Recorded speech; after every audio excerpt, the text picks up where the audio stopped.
नमस्कार। विज्ञान, प्रौद्योगिकी, आविष्कार और नवाचार की खबरों के कार्यक्रम ज्ञान विज्ञान में आपका स्वागत है। मैं हूं आपके साथ ऐश्वर्या।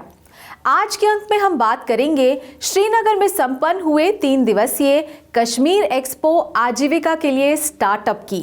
बताएंगे भारतीय शोधकर्ताओं ने तलाशे कोरोना वायरस के खिलाफ 3 नए ड्रग मॉलिक्यूल्स। खबरें और भी होंगी, लेकिन शुरुआत करते हैं इस अंक की सुर्खियों से। 3 दिवसीय कश्मीर एक्सपो आजीविका के लिए स्टार्टअप कार्यक्रम हुआ संपन्न। डीएसटी और राष्ट्रीय नव प्रवर्तन प्रतिष्ठान द्वारा आयोजित इस कार्यक्रम ने जगाई नई संभावनाएं। क्षेत्रीय जैव प्रौद्योगिकी केंद्र में इंडियन बायोलॉजिकल डेटा सेंटर का शुभारंभ संबंधित अनुसंधान क्षेत्र को मजबूत करेगी। जैव प्रौद्योगिकी विभाग द्वारा स्थापित देश की पहली राष्ट्रीय रिपोजिटरी। राष्ट्रीय राजधानी क्षेत्र में ड्राइव कार्यक्रम के तहत समीर परियोजना का पायलट प्रोजेक्ट हुआ लागू। वायु प्रदूषण के खिलाफ प्रधान वैज्ञानिक सलाहकार कार्यालय और आईआईटी दिल्ली मिलकर कर रहे हैं काम। और भारतीय शोधकर्ताओं ने कोरोना वायरस के खिलाफ तलाश किए कारगर ड्रग मॉलिक्यूल्स। डीएसटी द्वारा फंडेड अनुसंधान के तहत आईआईटी रुड़की के शोध दल को मिली सफलता। और अब खबरें विस्तार से। भारत सरकार के विज्ञान एवं प्रौद्योगिकी विभाग और राष्ट्रीय नव प्रवर्तन प्रतिष्ठान द्वारा श्रीनगर में कश्मीर एक्सपो आजीविका के लिए स्टार्टअप का आयोजन किया गया। 9 से 11 नवंबर तक चले इस 3 दिवसीय एक्सपो का उद्घाटन केंद्रीय मंत्री डॉक्टर जितेंद्र सिंह ने किया। जम्मू कश्मीर में अपनी तरह के इस पहले आयोजन में लगभग 50 स्टार्टअप्स ने अपने उत्पादों का प्रदर्शन किया। कार्यक्रम से जुड़ी और ज्यादा जानकारी के लिए देखिए ज्ञान विज्ञान की यह रिपोर्ट। देश में आजीविका के अवसरों को बढ़ावा देने के लिए स्टार्टअप इंडिया जैसी पहल के तहत स्टार्टअप्स को प्रोत्साहन दिया जा रहा है। इसी कड़ी में शेरे कश्मीर अंतर्राष्ट्रीय सम्मेलन केंद्र श्रीनगर में 9 से 11 नवंबर तक Kashmir expo startup for livelihood नाम से एक 3 दिवसीय कार्यक्रम का आयोजन किया गया।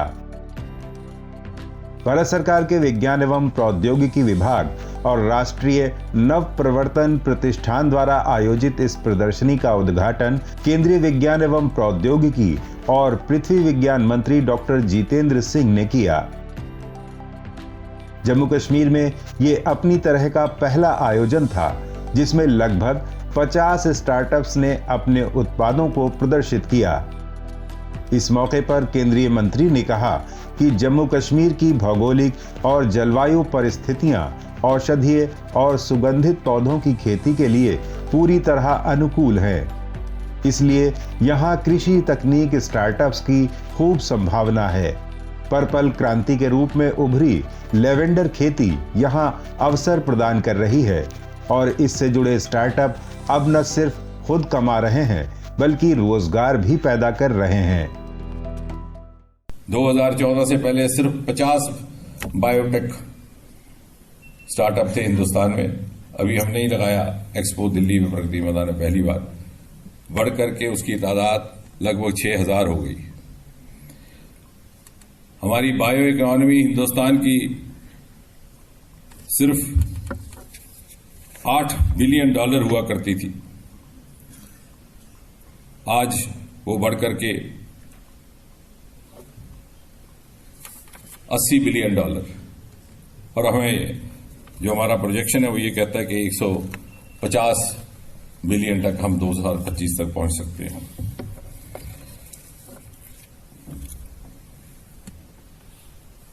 और ये बायो इकोनॉमी ही हिंदुस्तान की इकोनॉमी में एक नुमाया रोल अदा करने वाली है अगले 25 साल।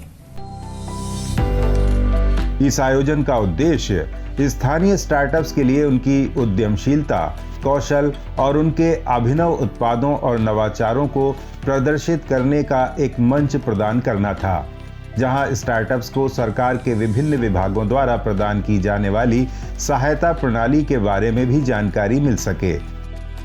इस 3 दिवसीय आयोजन में जमीनी स्तर से जुड़े आविष्कारकों, नवाचारकों को अपने उत्पादों को दिखाने का मौका मिला। इन 3 दिनों में रोजाना 600 से ज्यादा लोगों ने हिस्सा लिया, जिनमें उद्यमियों और छात्रों सहित विभिन्न विभागों से जुड़े कर्मचारी भी शामिल हैं। When we look at the startup ecosystem, जब हम स्टार्टअप इकोसिस्टम को देखते हैं तो ऐसा नहीं कि स्टार्टअप बड़े आईआईटी या बड़े शहरों से हैं, बल्कि हमने महसूस किया है कि देश के किसी भी कोने में इनोवेशन हो सकता है। इसलिए डीएसटी जम्मू कश्मीर, उत्तर पूर्व और अन्य राज्यों के साथ मिलकर काम कर रहा है, जहां हमें विशेष सहयोग की जरूरत है। हम बहुत उत्साहित हैं कि कश्मीर वास्तव में स्टार्टअप इकोसिस्टम में ऊंचाई पर है, और हम बहुत खुश हैं कि छोटे बच्चों द्वारा यहाँ प्रदर्शित स्टॉल वास्तव में देश के लिए रोजगार और देश के लिए उत्पाद बनाने के लिए तैयार हैं। तो निश्चित रूप से इस मेगा इवेंट का हिस्सा बनना डीएसटी के लिए बड़े सम्मान की बात है। Part of this mega event. उम्मीद करते हैं कि आने वाले साल के अंदर हम नए बहुत सारे स्टार्टअप्स को देखेंगे और ये पाएंगे कि ये साइंस एंड टेक्नोलॉजी की बदौलत यहाँ पे एक नया रेवोल्यूशन स्टार्ट होगा। स्टार्टअप एक ऐसा सिस्टम है जो नौकरी तलाश करने की प्रवृत्ति को खत्म कर प्रतिभाशाली युवाओं को नौकरी देने वाला बना सकता है, और भारत सरकार के प्रोत्साहन के चलते पिछले कुछ साल में ही भारत में तेजी से स्टार्टअप्स का विकास हुआ है और भारत 100 यूनिकॉर्न वाला देश बन चुका है। कश्मीर स्टार्टअप एक्सपो का लक्ष्य ऐसी ही युवा प्रतिभाओं को बढ़ावा देकर जम्मू कश्मीर में स्थानीय संसाधनों और संभावनाओं को विज्ञान और प्रौद्योगिकी हस्तक्षेपों के माध्यम से स्टार्टअप में बदलने का है। सरकार का यह प्रयास काफी हद तक सफल होता दिख रहा है। पिछले दिनों केंद्रीय मंत्री डॉक्टर जितेंद्र सिंह ने फरीदाबाद स्थित जैव प्रौद्योगिकी विभाग के संस्थान क्षेत्रीय जैव प्रौद्योगिकी केंद्र में इंडियन बायोलॉजिकल डेटा सेंटर राष्ट्र को समर्पित किया। यह भारत की पहली राष्ट्रीय रिपोजिटरी है जिसमें विभिन्न अनुसंधान प्रयोगशालाओं से प्राप्त किए गए 2 अरब से ज्यादा डेटाबेसेस एकत्र किए गए हैं। यह डेटा केंद्र data submission, data access, data विश्लेषण सहित रियल टाइम SARS-CoV-2 वेरिएंट्स की निगरानी करेगा। डेटा सेंटर पर ज्ञान विज्ञान की खास रिपोर्ट। विज्ञान और प्रौद्योगिकी के क्षेत्र में सबसे ज्यादा अहमियत डेटा की होती है। कोविड-19 जैसी महामारियों की मौजूदा चुनौतियों और भविष्य की जरूरतों को देखते हुए डेटाबेस की भूमिका और बढ़ जाती है। इसी को देखते हुए भारत में भी सार्वजनिक रूप से वित्त पोषित अनुसंधान से प्राप्त होने वाले सभी लाइफ साइंसेज डेटा को जमा करने को अनिवार्य किया गया है। इसके लिए भारत सरकार के जैव प्रौद्योगिकी विभाग के अंतर्गत स्वायत्त संस्थान क्षेत्रीय जैव प्रौद्योगिकी केंद्र RCB फरीदाबाद में इंडियन बायोलॉजिकल डेटा सेंटर स्थापित किया गया है। बीते 10 नवंबर को केंद्रीय विज्ञान एवं प्रौद्योगिकी और पृथ्वी विज्ञान मंत्री डॉक्टर जितेंद्र सिंह ने भारत की ये पहली राष्ट्रीय रिपोजिटरी राष्ट्र को समर्पित की। IBDC को जैव प्रौद्योगिकी विभाग के सहयोग से राष्ट्रीय सूचना विज्ञान केंद्र भुवनेश्वर में डेटा आपदा रिकवरी साइट के साथ स्थापित किया गया है। IBDC का डैशबोर्ड देश भर में अनुकूलित डेटा सबमिशन, एक्सेस, डेटा विश्लेषण सेवाएं और रियल टाइम SARS-CoV-2 वेरिएंट्स की निगरानी प्रदान करेगा। This is in fact a turning point in our research and development program as far as health translational work is concerned. And therefore we are privileged, all of us, to be dedicating to the nation today the first of its kind India Biological Data Center, or may I say the first of its kind repository of life science data. Unless we have a data bank, we are not in an optimally placed position to move to the next level, to make the future projections, also to go back and learn retrospectively from the past statistics and data. So in order to actually supplement our work as researchers, we need to have a data bank. इस repository में उच्च प्रदर्शन computing सुविधा ब्रह्म के साथ लगभग 4 petabyte data भंडारण की क्षमता है, जो गहन कंप्यूटेशनल विश्लेषण करने में रुचि रखने वाले शोधकर्ताओं को कंप्यूटेशनल इंफ्रास्ट्रक्चर भी उपलब्ध कराएगा। IDBC ने इंडियन न्यूक्लियोटाइड डेटा संग्रहालय के पोर्टल के माध्यम से न्यूक्लियोटाइड डेटा सबमिशन सेवाएं शुरू की हैं और Indian nucleotide data archive controlled access portal के द्वारा डेटा को उपलब्ध कराने की सेवा शुरू की है। इसमें फिलहाल देश भर की 50 से ज्यादा अनुसंधान प्रयोगशालाओं से भेजी गई 2,08,055 प्रस्तुतियों से प्राप्त 2 अरब से ज्यादा लाइफ साइंसेज डेटाबेसेस जमा किए जा चुके हैं। इस केंद्र में इंडियन SARS-CoV-2 जीनोमिक्स कंसोर्टियम प्रयोगशालाओं द्वारा उत्पन्न जीनोमिक निगरानी डेटा के लिए एक ऑनलाइन डैशबोर्ड की भी व्यवस्था है। अन्य डेटा प्रकारों के लिए भी डेटा सबमिशन और एक्सेस पोर्टल विकसित किए जा रहे हैं और उन्हें जल्द ही शुरू कर दिया जाएगा। This is a momentous occasion and a matter of pride for Department. जैव प्रौद्योगिकी विभाग के लिए यह एक महत्वपूर्ण अवसर और गौरव की बात है कि माननीय मंत्री जी की उपस्थिति में हम इस IBDC को राष्ट्र को समर्पित कर रहे हैं। कुछ साल पहले वास्तव में मंत्री जी ने DBT अधिकारियों के साथ इसे लॉन्च किया था और कोविड की समस्याओं और चुनौतियों के बावजूद हमने इसे पूरी तरह सेट किया है।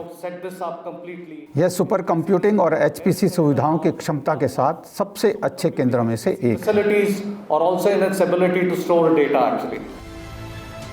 उपयोगकर्ता अपने अनुरोध support@ibdc.rcb.res.in पर भेजकर डेटा सेंटर से संपर्क कर सकते हैं।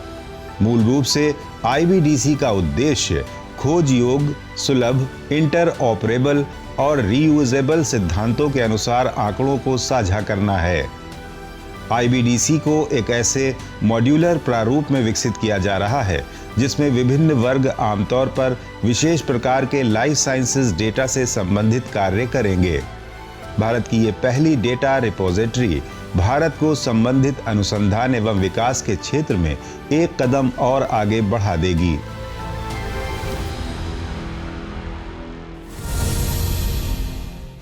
राष्ट्रीय राजधानी क्षेत्र में बढ़ते वायु प्रदूषण को देखते हुए अब भारत सरकार के प्रधान वैज्ञानिक सलाहकार कार्यालय और भारतीय प्रौद्योगिकी संस्थान दिल्ली मिलकर काम कर रहे हैं। इसके लिए दोनों संस्थानों ने Delhi research implementation and innovation यानी ड्राइव के तहत दिल्ली NCR में समीर परियोजना का पायलट प्रोजेक्ट लागू करने के लिए साझेदारी की है। इस साझेदारी में विज्ञान और प्रौद्योगिकी पर आधारित वायु प्रदूषण के खतरों से निपटने के लिए उपाय किए जाएंगे। पेश है एक रिपोर्ट। बढ़ते वायु प्रदूषण ने दिल्ली और उसके आसपास के क्षेत्रों को एक गैस चैम्बर में बदल दिया है। खासकर ठंड के मौसम में यहां वातावरण में यह जहरीला प्रभाव साफ नजर आने लगता है। इसी वायु प्रदूषण और उसके दुष्प्रभावों को देखते हुए भारत सरकार के प्रधान वैज्ञानिक सलाहकार कार्यालय ने एक पहल के तौर पर Delhi research implementation and innovation यानी ड्रीव की शुरुआत की है। इस पहल के तहत वायु प्रदूषण के जोखिम को कम करने के लिए भागीदारी, इंजीनियरिंग और अनुसंधान के माध्यम से वायु प्रदूषण शमन के लिए समाधान यानी समीर परियोजना का पायलट प्रोजेक्ट दिल्ली क्षेत्र में लागू किया जा रहा है। नवंबर 2022 से फरवरी 2023 तक लागू की जाने वाली इस परियोजना के लिए भारतीय प्रौद्योगिकी संस्थान दिल्ली के साथ साझेदारी की है। ये अपनी तरह की ऐसी पहल है जो सर्दियों में वायु प्रदूषण के खतरों को सामूहिक रूप से संबोधित करने के लिए स्थानीय सरकारी अधिकारियों, IIT दिल्ली के शोधकर्ताओं, तकनीकी स्टार्टअप्स, कॉरपोरेट्स, गैर सरकारी संगठनों और समुदायों को एक साथ ला रही है। इसके तहत कम से कम 10 विज्ञान और तकनीक आधारित समाधानों को लॉन्च करने का लक्ष्य रखा गया है। Government is actually implementing various policies to address air pollution issues. However, प्रदूषण के मुद्दों को हल करने के लिए सरकार विभिन्न नीतियों को लागू कर रही है। हालांकि तकनीकी हस्तक्षेप एक ऐसी चीज है जिसे वास्तव में खोजा नहीं गया है। इसीलिए समीर के माध्यम से हम परिवेश और इंडोर दोनों में प्रदूषण को कम करने और स्रोत पर उत्सर्जन को कम करने के लिए विभिन्न तकनीकी हस्तक्षेपों को लागू करने के लिए नई प्रौद्योगिकियों को जुटाने की योजना बना रहे हैं। इसीलिए विभिन्न प्रौद्योगिकियां विभिन्न स्रोतों जैसे सड़क की धूल, पराली प्रबंधन या कम लागत के समाधान के लिए प्रौद्योगिकी को लक्षित कर रही है, ताकि अर्ध संलग्न क्षेत्रों में और हॉटस्पॉट में प्रदूषण के स्तर को कम किया जा सके, और यह अभी पायलट स्तर की योजना है। So this is an array of technologies that we are planning now for pilot. यह पायलट प्रोजेक्ट एक 3 आयामी दृष्टिकोण है जो जागरूकता और सामुदायिक जुड़ाव, विज्ञान और प्रौद्योगिकी हस्तक्षेप तथा उद्योग जगत की गोलमेज बैठकें और कार्यशालाएं आयोजित कर प्रदूषण विरोधी हस्तक्षेपों को लागू करने का काम कर हवा को साफ करने में मदद कर सकता है। जागरूकता अभियान के तहत चिकित्सकों ने वायु प्रदूषण के प्रतिकूल स्वास्थ्य प्रभावों के बारे में छात्रों, किसानों, RWA और पुनर्वास बस्तियों में समुदायों के साथ काम करना शुरू कर दिया है। तकनीकी हस्तक्षेप के रूप में पहले ही लगभग 10 टेक्नोलॉजी स्टार्टअप्स की पहचान कर ली गई है जो पायलट प्रोजेक्ट के लिए AI और अन्य तकनीक आधारित आविष्कार उपलब्ध करा रहे हैं। इनमें वह विभिन्न उपकरण और नवीन प्रयोग शामिल हैं जो PM 2.5 और PM 10 के स्तर की निगरानी और उनमें कमी कर सकते हैं। The energy and resource institute TERI के पूर्व अध्ययन के आधार पर वायु प्रदूषण को बढ़ाने वाले उद्योगों के साथ गोलमेज बैठक भी एक समाधान है, जिसमें ऐसे उद्योगों को पर्यावरणीय समस्याओं के तकनीकी समाधानों को अपनाने और समर्थन करने के लिए प्रोत्साहित किया जाएगा। Samir is one of them. You know, it cannot be just resolved by Samir. इसे केवल समीर द्वारा हल नहीं किया जा सकता, इसमें सभी का समग्र सहयोग होना चाहिए। जैसा कि मैंने कहा है कि इसके लिए नीतिगत हस्तक्षेप, प्रौद्योगिकी हस्तक्षेप और व्यवहारिक हस्तक्षेप होना चाहिए। हम एक बड़े पैमाने पर आउटरीच कार्यक्रम में लगे हुए हैं जो इससे अलग है, और इसमें राज्य स्तर पर क्षमता निर्माण शामिल है ताकि कार्यों को बेहतर ढंग से लागू किया जा सके। Reaching out to the schools and colleges for स्वच्छ प्रथाओं को बढ़ावा देने के लिए स्कूलों और कॉलेजों तक पहुंचना भी है, इसलिए हम पूरे कार्यक्रम में तेजी लाने के लिए ऐसा कर रहे हैं। whole clean air program. Delhi NCR में वायु प्रदूषण एक लगातार बढ़ती समस्या है, जिसके लिए समाज में अज्ञानता, संवेदनहीनता, बढ़ती आबादी, अनियमित औद्योगिक गतिविधियां, कृषि कार्य जैसे कई कारण जिम्मेदार हैं। ऐसे में जरूरी है कि इन सभी मुद्दों पर एक साथ काम किया जाए। समीर परियोजना ऐसी ही एक पहल है। सर्दियों के महीने में चलाया जा रहा ये पायलट प्रोजेक्ट अगर कामयाब रहता है तो बहुत जल्द राष्ट्रीय राजधानी क्षेत्र के लोग स्वच्छ हवा में चैन की सांस ले पाएंगे।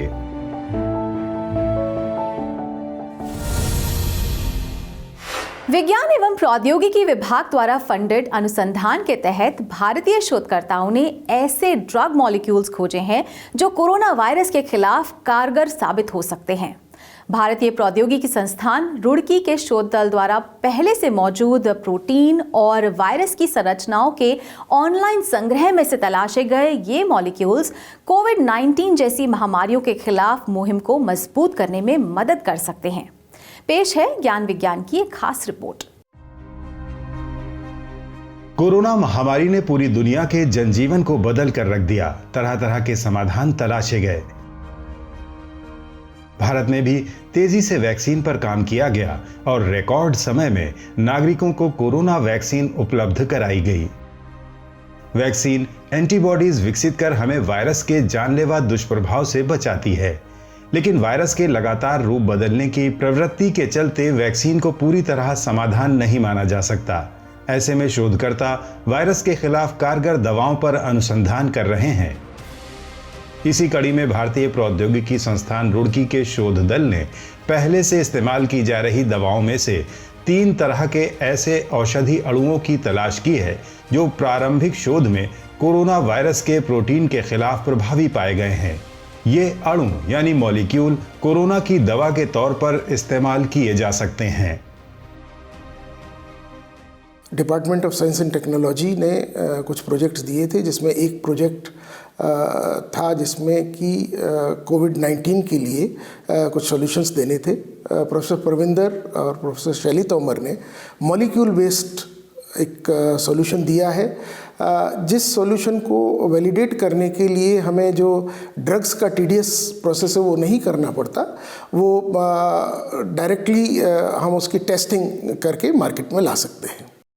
Using in vitro antiviral study, we have found 3 compound that is in vitro anti retroviral अध्ययन का उपयोग करते हुए हमने पाया है कि 3 यौगिक यानी INCB28060, डार्जलिटाजोन सोडियम और कोलम्बियानाडिन ने SARS-CoV-2 के खिलाफ प्रभावी निरोधात्मक क्षमता दिखाई है। ये समग्र अध्ययन का निष्कर्ष है, जहां हमें वास्तव में एक अणु मिला है जो SARS-CoV-2 के कई प्रोटीन को टारगेट कर सकता है। multiple proteins of the SARS-CoV-2. Bharat सरकार के विज्ञान एवं प्रौद्योगिकी विभाग और विज्ञान और इंजीनियरिंग अनुसंधान बोर्ड सर्ब द्वारा वित्त पोषित परियोजना के तहत IIT रुड़की के शोधकर्ताओं ने वायरस प्रोटीन डेटा बैंक से मौजूद दवाइयों के मॉलिक्यूल्स की पहचान की है। कंप्यूटेशनल प्रयोग में 3 ऐसे मॉलिक्यूल्स की पहचान हुई जो वायरस के न्यूक्लियोटाइड बाइंडिंग पॉकेट प्रोटीन पर प्रभावी थे। शोधकर्ताओं ने इसका कोशिकाओं पर बायोकेमिकल अध्ययन किया। पाया गया कि कोशिकाओं में सक्रिय वायरस के इस खास प्रोटीन से दवाओं के अणु चिपक गए और उन्होंने इसे निष्क्रिय कर दिया। शोधकर्ताओं के मुताबिक अब ये मॉलिक्यूल्स चिकित्सीय परीक्षण के लिए तैयार हैं। हमने इन कंपाउंड लाइब्रेरीज में से ये कंपाउंड वो मॉलिक्यूल हैं जो ऑलरेडी ड्रग अवेलेबल हैं मार्केट में किसी और डिजीज़ के लिए, किसी और उसके लिए, तो हम लोगों ने उन्हीं ड्रग्स को चूज़ किया बिकॉज इनके ऊपर ऑलरेडी इतनी स्टडीज़ हो चुकी हैं कि ह्यूमंस इन दवाइयों को ले सकते हैं, खा सकते हैं, ये टॉक्सिक नहीं होती हैं। तो ऐसी कोई भी दवाई अगर हमें मिल जाए जो वायरस को भी किल कर रही है तो उसको मार्केट में आने में इजीली वो आ सकती है। It can directly human trials उनके ऊपर किए जा सकते हैं। तो हम लोगों ने इस तरह की 3 मॉलिक्यूल्स ढूंढे हैं कंप्यूटेशनली। हमने कंप्यूटेशनली ढूंढने के बाद उनको बायोकेमिकली एक्सपेरिमेंट करके वायरस का प्रोटीन लेके देखा है कि ये जो ड्रग हैं वो उस प्रोटीन को, जहां हम सोच रहे हैं कंप्यूटेशनली हमने हाइपोथेसाइज किया है कि ये बाइंड करती है, वो बाइंड कर रही है नहीं कर रही है।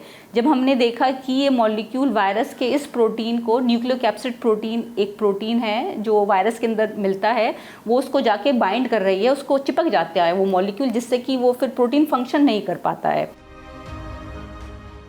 खास बात यह कि यह दवाइयां पहले से टेस्टेड हैं और इनका अन्य बीमारियों के लिए उपयोग किया जा रहा है। ऐसे में अगर चिकित्सीय परीक्षण में यह मॉलिक्यूल्स मानव शरीर पर कोरोना के खिलाफ कारगर पाए जाते हैं तो इनका फौरन आम इस्तेमाल किया जा सकता है।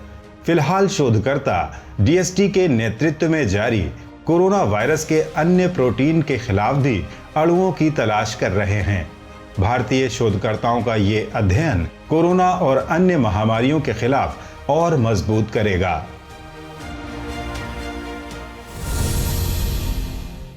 और आइए अब नजर डालते हैं विज्ञान और प्रौद्योगिकी से जुड़ी देश और दुनिया की कुछ और ताजा गतिविधियों पर हमारे खास सेगमेंट साइंस एक्सप्रेस में। इजिप्ट में जारी COP27 सम्मेलन के दौरान भारत सरकार के विज्ञान एवं प्रौद्योगिकी विभाग ने भारतीय मंडप में technology needs assessment for sustainable life विषय पर पैनल चर्चा की मेजबानी की। इसका उद्देश्य था भविष्य में वैश्विक नागरिकों की सुख सुविधा के लिए प्रौद्योगिकीय जरूरतों की पहचान करना। चर्चा में हिस्सा लेते हुए पर्यावरण, वन और जलवायु परिवर्तन मंत्रालय की सचिव सुश्री लीना नंदन ने कहा कि आज भारत और विश्व को जिस चीज की जरूरत है वो है प्रौद्योगिकी। जलवायु परिवर्तन का मुद्दा उन तक सीमित नहीं है जो उत्सर्जन करते हैं। उन्होंने कहा कि विज्ञान तो हमारे पास है, लेकिन अपने कामकाज में विज्ञान और ज्ञान का इस्तेमाल कैसे करना है, इस पर गौर करना होगा। DST और टाइफेक द्वारा आयोजित की गई इस पैनल चर्चा में अकादमिक जगत, उद्योग और DST तथा टाइफेक के वैज्ञानिक शामिल थे। इनका उद्देश्य था उन प्रौद्योगिकीय जरूरतों की पहचान करना जो हितधारकों के लिए प्रासंगिक हैं। सभी क्षेत्रों में भारतीय उत्कृष्टता व्यवहारों को भी अंतर्राष्ट्रीय समुदाय के समक्ष आगे चर्चा के लिए प्रस्तुत किया गया। अटल नवाचार मिशन के अंतर्गत अटल न्यू इंडिया चैलेंज के दूसरे संस्करण के दूसरे चरण में अब महिला केंद्रित चुनौतियों का शुभारंभ किया गया है। ANIC-AIM नीति आयोग की पहल है, जिसका लक्ष्य 1 करोड़ रुपए तक की अनुदान आधारित व्यवस्था के माध्यम से राष्ट्रीय महत्व और सामाजिक प्रासंगिकता की क्षेत्रीय चुनौतियों को हल करने वाली प्रौद्योगिकी आधारित नवाचारों की तलाश करना, उनका चयन करना, समर्थन देना और पोषण करना। एक महिला समाज के लिए एक वास्तुकार की भूमिका निभाती है। इस बात को ध्यान में रखते हुए ANIC की महिला केंद्रित चुनौतियां जीवन के सभी क्षेत्रों में महिलाओं के सामने आने वाले प्रमुख मुद्दों के समाधान का प्रयास करेंगी। इनमें नवाचार के माध्यम से महिलाओं की स्वच्छता को बढ़ावा देना, महिलाओं की सुरक्षा में सुधार के लिए नवाचार, महिलाओं के लिए पेशेवर नेटवर्किंग के अवसर, कामकाजी माताओं के जीवन को बेहतर बनाने वाले नवाचार, ग्रामीण महिलाओं के जीवन को आसान बनाना आदि शामिल हैं। रक्षा अनुसंधान एवं विकास संगठन DRDO ने सोनार प्रणालियों के लिए नई अत्याधुनिक परीक्षण और मूल्यांकन सुविधा विकसित की है। कोच्चि स्थित DRDO की नौसेना भौतिक एवं समुद्र विज्ञान प्रयोगशाला में शुरू की गई hull module of submersible platform for acoustic characterisation and evaluation यानी स्पेस नाम की ये सुविधा जहाजों, पनडुब्बियों और हेलीकॉप्टरों सहित विभिन्न प्लेटफार्मों पर नौसेना के उपयोग के लिए विकसित की गई सोनार प्रणालियों के परीक्षण एवं मूल्यांकन में अपनी भूमिका निभाएगी। सोनार प्रणालियों के मूल्यांकन से ही सेंसर और ट्रांसड्यूसर जैसे वैज्ञानिक पैकेजों की त्वरित तैनाती तथा आसान रिकवरी संभव हो पाती है। NPOL को सोनार और संबद्ध प्रौद्योगिकियों के विकास के कार्य के लिए जाना जाता है। इस संबंध में जारी किए गए DRDO के ताज़ा वक्तव्य में स्पेस को दुनिया में अपनी तरह की अनूठी सुविधा बताया गया है, जिसकी खासियत विशेष रूप से डिजाइन किए गए सबमर्सिबल प्लेटफॉर्म हैं, जिन्हें मौजूदा विंच की श्रृंखला के उपयोग से 100 मीटर की गहराई तक उतारा जा सकता है। आज के हमारे इस अंक में इतना ही। यह कार्यक्रम आपको कैसा लगा? अपने फीडबैक और सुझाव देने के लिए आप हमें ईमेल कर सकते हैं। हमारा ईमेल है indiascience@vigyanprasar.gov.in। आप अपनी राय हमें डाक के द्वारा भी भेज सकते हैं। हमारा पता है विज्ञान प्रसार A50 सेक्टर 62 नोएडा 201309 उत्तर प्रदेश। विज्ञान, प्रौद्योगिकी, आविष्कार और नवाचार से जुड़ी ताज़ा जानकारियों के साथ अगले हफ्ते इसी वक्त इसी चैनल पर फिर हाजिर होंगे। तो बने रहिए हमारे साथ वैज्ञानिक सोच के साथ। नमस्कार।